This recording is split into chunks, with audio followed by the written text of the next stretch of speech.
السلام علیکم ورحمۃ اللہ وبرکاتہ۔ محترم ناظرین، آپ سب کا استقبال ہے ہمارے یوٹیوب چینل الفلاح سوسائٹی پر۔ امید کرتا ہوں کہ آپ سب بخیر و عافیت ہوں گے، اور یہی پروردگار سے دعا ہے کہ آپ ہمیشہ خوش و خرم رہیں۔ محترم ناظرین، جیسا کہ اس سے پہلے والے ویڈیو میں ہم نے غزوہ بدر کے بارے میں کچھ معلومات حاصل کی تھی، کچھ تفصیلی طور پر غزوہ بدر کے سلسلے میں ڈسکس کیا تھا۔ آج ہم اسی بات کو سوالیہ انداز میں، کوسچن اینڈ آنسر کے انداز میں بتانے والے ہیں، تاکہ ہمارے ذہن میں اچھی طرح باتیں فٹ ہو جائے، ہمارا ذہن اچھی طرح ان باتوں کو پکڑ لے۔ تو چلیے ہم چلتے ہیں ہمارے اصل مقصد کی طرف، کہ مسلمانوں نے جو غزوہ بدر لڑی تھی اس میں کس اعتبار سے سوال ہے اور ان کے جوابات کیا ہیں۔ تو چلیے سب سے پہلے چلتے ہیں ہم اپنے سوال کی طرف۔ تو ہمارا سب سے پہلا سوال ہے کہ مسلمان جن قافلے کو روکنے کے لیے نکلے تھے، ان قافلے کا سردار حضرت ابو سفیان رضی اللہ تعالیٰ عنہ تھے۔ تو حضرت ابو سفیان رضی اللہ تعالیٰ عنہ کے قافلے میں کتنے لوگ تھے؟ کتنے لوگوں کو روکنے کے لیے 313 صحابہ کرام رضوان اللہ علیہم اجمعین مدینے سے نکلے تھے؟ تو ہمیں پتہ چلتا ہے کہ حضرت ابو سفیان رضی اللہ تعالیٰ عنہ کے قافلے میں کل 40 لوگ تھے۔ ابو سفیان رضی اللہ تعالیٰ عنہ کے قافلے میں کل 40 لوگ تھے۔ ان 40 لوگوں کو روکنے کے لیے آپ صلی اللہ علیہ وسلم صحابہ کرام کو لے کر نکلے تھے۔ نمبر 2 پر سوال ہے ہمارا، جنگ بدر میں مہاجرین کی تعداد کتنی تھی؟ تو غزوہ بدر میں، جنگ بدر میں کل تعداد صحابہ کی 313 تھی۔ ان میں مہاجرین کی تعداد 86 یعنی کہ 86 مہاجرین تھے۔ 86 مہاجرین تھے۔ ان کے علاوہ باقی صحابہ انصاری صحابہ تھے۔ غزوہ بدر میں زیادہ تر صحابہ انصار تھے اور مہاجرین کم تعداد میں تھے۔ تیسرا سوال ہمارا یہ ہے کہ مسلمانوں کے پاس جو گھوڑے تھے، مسلمانوں کے پاس 2 گھوڑے تھے، تو وہ گھوڑے کس کے پاس تھے؟ کون ان گھوڑوں پر سوار تھا؟ تو ان میں سب سے پہلا نام آتا ہے کہ حضرت مقداد بن اسود رضی اللہ تعالی عنہ ایک گھوڑے پر سوار تھے، اور دوسرے گھوڑے پر حضرت زبیر بن عوام رضی اللہ تعالی عنہ دوسرے گھوڑے پر سوار تھے۔ مسلمانوں کے پاس صرف 2 گھوڑے تھے اور سامنے والوں کے پاس 200 گھوڑے تھے۔ تو مسلمانوں کے پاس جو 2 گھوڑے تھے، ایک گھوڑا مقداد بن اسود رضی اللہ تعالیٰ عنہ، اور دوسرا گھوڑا زبیر بن عوام رضی اللہ تعالیٰ عنہ کے پاس تھا۔ اب آگے سوال ہے کہ مسلمانوں کے پاس کتنے لوگوں، ایک اونٹ پر، مسلمانوں کے پاس جو اونٹ تھے اس اونٹ پر کتنے لوگ سوار تھے؟ اب ظاہر سی بات ہے 313 لوگ تھے اور مسلمانوں کے پاس صرف 70 یا 60 اونٹ تھے۔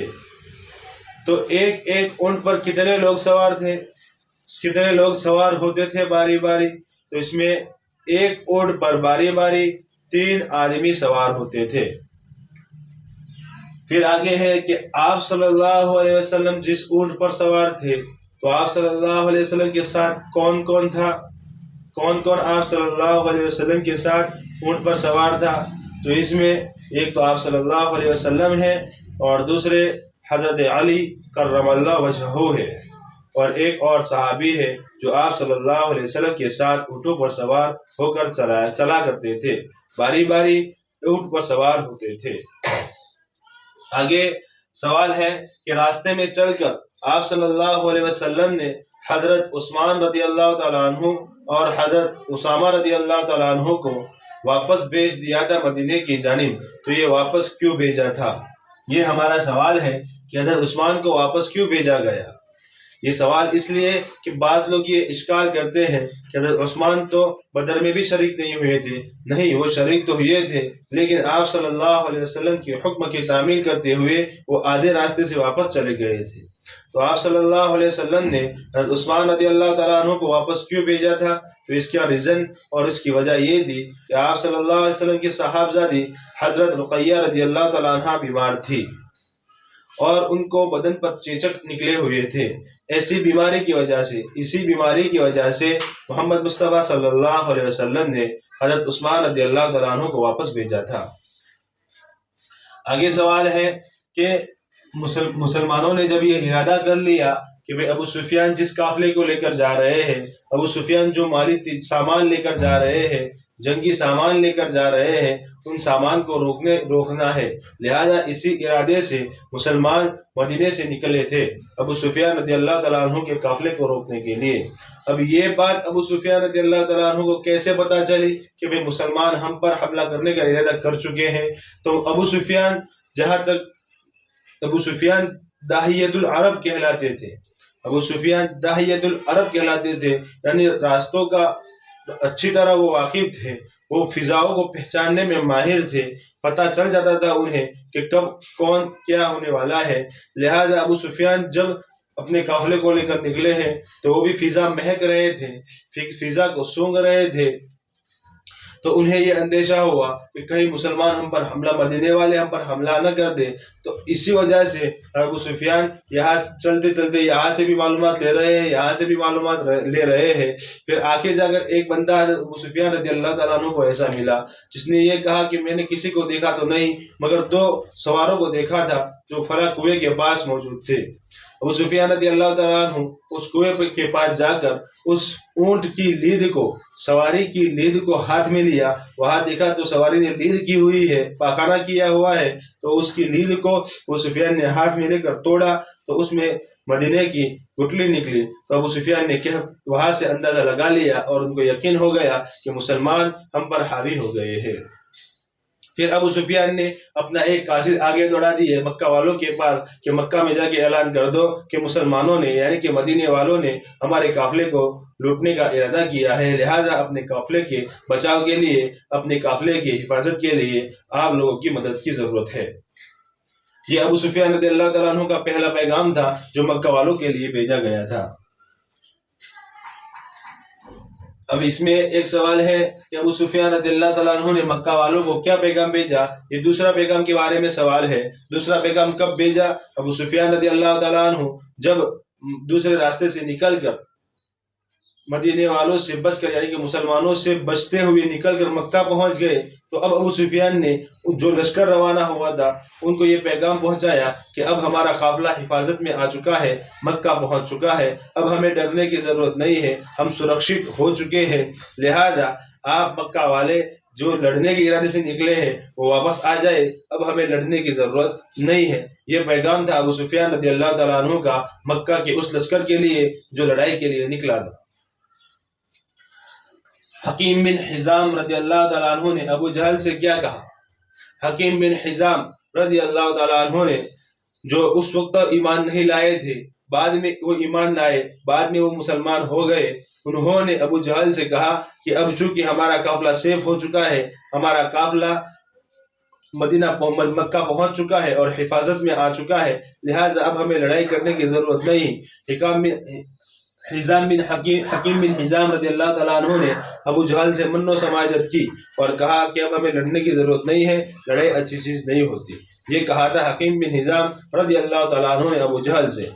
اب ان کو ابو جہل نے کیا جواب دیا تھا؟ ابو جہل نے جواب یہ دیا تھا کہ نہیں، ہم جائیں گے، ہم بدر جا کر وہاں پر ڈیرا ڈالیں گے، 3 دن تک قیام کریں گے، وہاں لوڑیاں نچائیں گے، وہاں اونٹ ذبح کریں گے اور ہم پھر 3 دن وہاں رہنے کے بعد پھر واپس ہوں گے۔ بڑے ہی تکبرانہ انداز میں اس نے یہ چیلنج کر دیا تھا، اس نے یہ کلمات نکالے تھے زبان سے۔ پھر ابو جہل نے کسی کی بات نہیں مانی، صرف اس نے تو وہی کیا جو اس کے دماغ میں آیا۔ ایک بت سوار تھا اس کے سر پر، وہ یہی سمجھتا تھا کہ مسلمان تو مٹی پر ہے، مٹھی پر ہے اور مسلمانوں کو تو ہم ہلاک ہی کر دیں گے۔ وہ بڑا تکبرانہ انداز میں یہ باتیں بتاتا ہوا چلتا گیا یہاں تک کہ وہ بدر پہنچ گیا۔ آپ صلی اللہ علیہ وسلم جب بدر پہنچے تو کیا دیکھا، کیا ہوا وہاں پر؟ یہ سوال ہے۔ آپ صلی اللہ علیہ وسلم اور صحابہ کرام رضوان اللہ علیہم اجمعین جب بدر پہنچے تو پتہ چلا کہ اب ہمارے سامنے ابو سفیان رضی اللہ تعالیٰ عنہ کا وہ قافلہ نہیں ہے جس میں 40 افراد تھے، بلکہ اب تو ابو جہل ہے جس کے ساتھ 1000 لوگ ہیں۔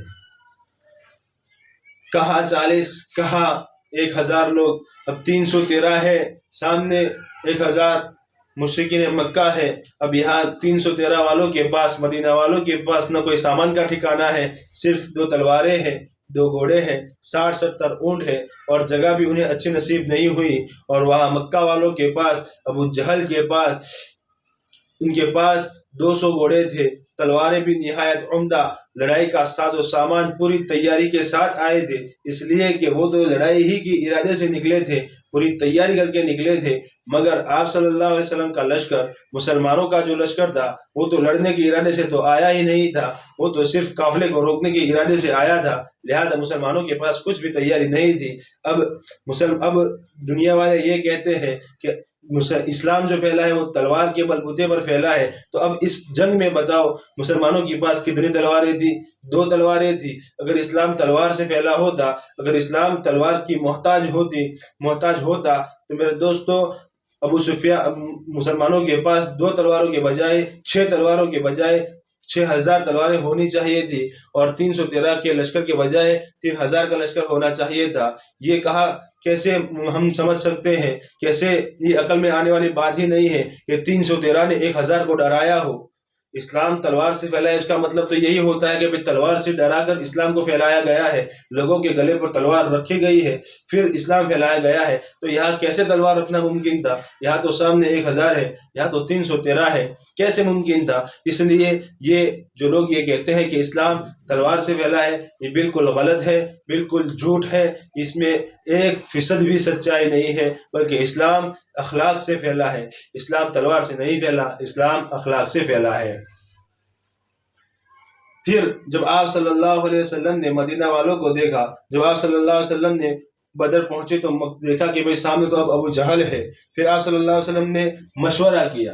تو کیا مشورے میں کیا کہا آپ صلی اللہ علیہ وسلم نے؟ پھر مشورہ یہ کیا کہ اب ہمیں کیا کرنا چاہیے. ہم تو نکلے تھے قافلے کو روکنے کے لیے، لیکن اب ہے لڑائی کی نوبت آ گئی ہے، اب ابو جہل سامنے ہیں، تو کیا ہمیں لڑنا چاہیے یا پھر واپس ہونا چاہیے؟